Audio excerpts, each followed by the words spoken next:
Alright guys, today we're going to show you how to drive a car with a manual transmission. And the first thing you want to make sure is that you're in a comfortable driving position. So basically when you have the clutch all the way in, you still want a slight bend in your knee so that's comfortable when you have to hold it in. And you also want to get familiar with where each gear is. So with the car off, just go through first, which is usually all the way left and up. Second, which is below. Third is straight up from neutral. Fourth is below that. Fifth is to the right and up. And sixth is below that. And then reverse is different in every car. In this car, it's all the way right and down. But in other cars, like most Volkswagens, Audis, and Porsches, you have to go all the way left, and it's to the left of first. And in some cars, you have to press down to get into reverse. Others, you have to lift up. And that's just going to vary based on your car. So starting a car with a manual transmission, you can start the car in any gear, but I recommend starting it in neutral. That way, in case you forget that you're in gear and let go of the clutch, your car won't start.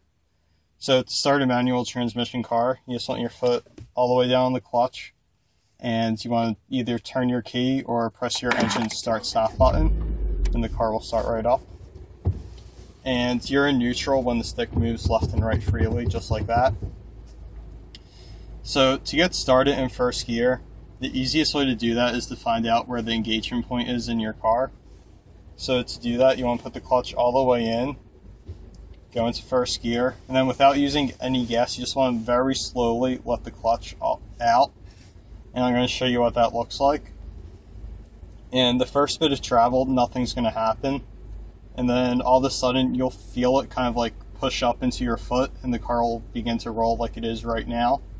And that's your engagement point. And once you get up to a few miles per hour, you just let it out all the way, and you get rolling without using any gas at all. And by doing that, you know where the engagement point is on your car, and that way you could start in first gear faster over time because you know where it is. So to start engaging first gear faster, you want to put the clutch in, go into first gear, and then you want to quickly go out to the engagement point, add a little bit of gas, and you're just going to keep on doing that motion faster and faster, and you'll be in first gear. And then whenever you want to come to a complete stop, once your RPMs come low, which is usually around 3 to 5 miles per hour, put the clutch in and brake. If you don't put the clutch in, your car will stall. So I'll show you how to start in first gear one more time. First, quickly go to the engagement point, add a little bit of gas, and you're good to go. It's as simple as that, and after you practice this a few times, you'll become an expert at it, and it won't be too hard at all. So next we're going to show you how to upshift. So start out in first gear, and then depending on your car and how fast you want to go, you're going to shift anywhere between 2,000 and 4,000 RPM. And to do that, you want to put the clutch in, move to second, let the clutch back out, and you're in the next gear. And it's going to be the same thing into third gear. Get up to speed, put the clutch in, move up, let the clutch out, and it's as simple as that. And over time, you're going to get faster shifting gears. And second gear is the only gear that's somewhat difficult to engage smoothly. So I'll show you now that sometimes when you go into second gear, if you add just a tiny bit of gas, you'll go into gear more smoothly. So second, and as I let the clutch out, I add just the slightest amount of gas so that the RPMs are in the right spot. And that gets you into gear smoothly, but you usually don't have that issue with the higher gears. So now showing you how to downshift. So say if I'm in third and I want to go back to second, put the clutch in, move to second, and let the clutch back out. As you can see, the RPMs rise and the car is going to lurch forward a little bit. But to alleviate that, you can do something what's called a Rev-match downshift. And that's basically when you put the clutch in and hit the gas to raise the RPMs as you downshift to the next gear. And by doing that, the RPMs are in the right spot once you let the clutch back out in the lower gear, and that way your car doesn't lurch forward. So once we get out onto a road where where we could move a little bit faster, I'll show you how to do that. So I'm going to go find an open road and we'll continue filming there.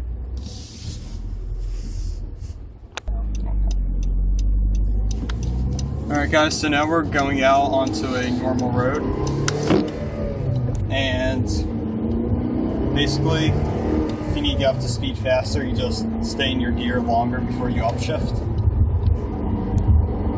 And also, it depends on the car, and it's not always recommended that you do this, but this car, the gears are very close together ratio-wise. So since I'm at a higher RPM, I could go from 4th to 6th gear, completely skipping 5th gear. And that way you're just shifting less, and you potentially save a little bit of fuel. So that's just something that you can consider, because with a manual transmission, you can drive how you want. It's not necessarily a 1, 2, 3, 4, 5, 6 process.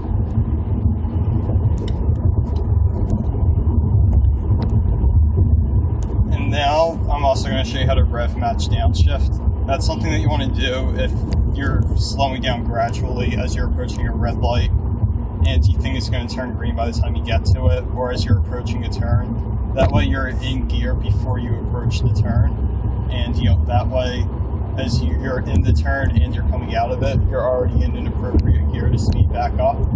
So now we're in 6th gear, and if I want to be in 5th gear, my RPMs would jump a couple hundred RPMs. So I put the clutch in, hit half the gas to raise RPMs, I can let the clutch back out, and the car's not going to lurch forward. So same thing into 4th gear, and 3rd gear, and 2nd gear. And people typically don't rev match into 1st gear. It's really not needed at all.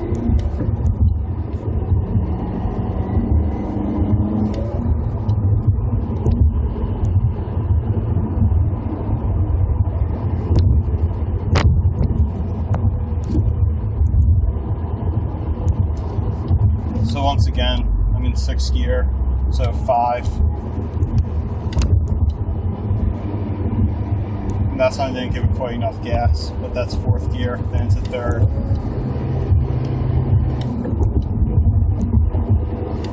So as you're going down the road, you obviously won't be doing that all the time. I'm just doing it now just to demonstrate how you do it.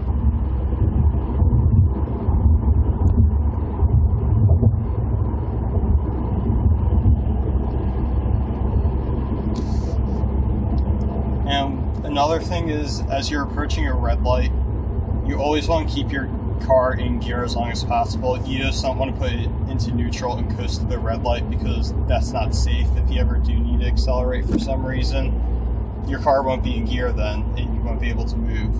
So right now, I'm slowing down, but I'm keeping it in gear and downshifting when I have to. But I'm not just going to coast in neutral, because it's just not a safe thing to do.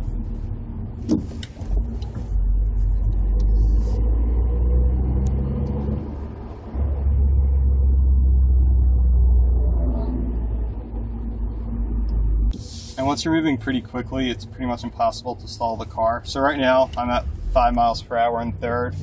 About right then is when the car wanted to stall, so I put the clutch in and went to neutral, because now I'm at a complete stop. And when you're at a complete stop, you either keep it in neutral with your foot on the brake, or some people keep it in first with their clutch all the way depressed to the floor. And there's 2 reasonings behind that.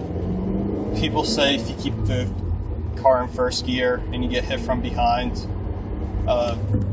your foot will probably slip off the clutch and the car will stall and you won't roll out into traffic.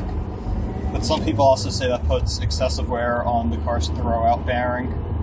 So it's up to you. There's pros and cons to doing it, and you could do more research if you want to decide on how you're going to stop at red lights.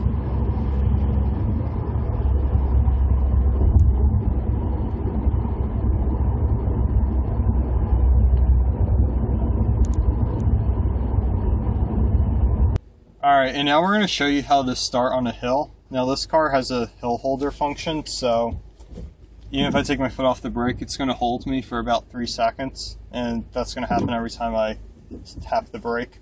So I'm just going to go over the methods of how to start on a hill. And The easiest method for beginners is to pull up your handbrake just enough so that the car doesn't roll back. So now I'm in neutral and I pull it up just enough so that the car doesn't roll back. And once you do that, you just want to start like you're starting in first like any other time. And you'll feel the car almost die and try and lurch forward. And once you feel that, just put the handbrake down slowly and you'll go.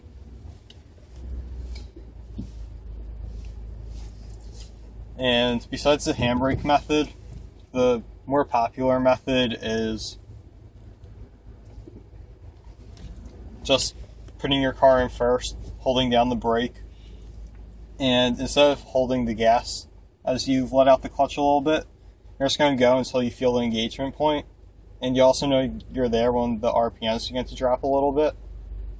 And that just happened to me, so I'll quickly go to the gas and I'll move forward. And that's basically how you start on a hill. So if you don't have a hill hold function, that's how you do it.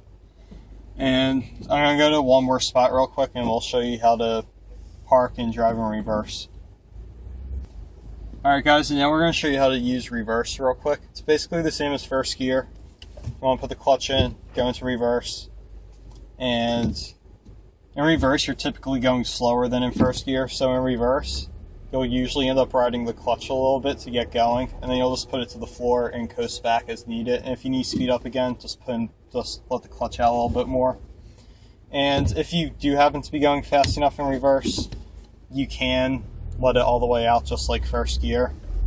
But in parking lots, you're typically not going that fast in reverse.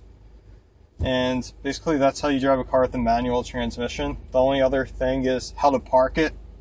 So basically you'd arrive at your destination, turn off your car, and some people just park with the handbrake up and leave it in neutral. But you can actually also put it in gear, and that way if your handbrake fails, the car won't go anywhere and the transmission will hold the car. So sometimes people just park it in gear, but I like to have it in neutral, put up the handbrake, then put it into gear just for extra insurance in case the handbrake fails. But other than that, that's how you drive a car with a manual transmission. And if you have any questions or comments, just write them below and I'll answer them for you.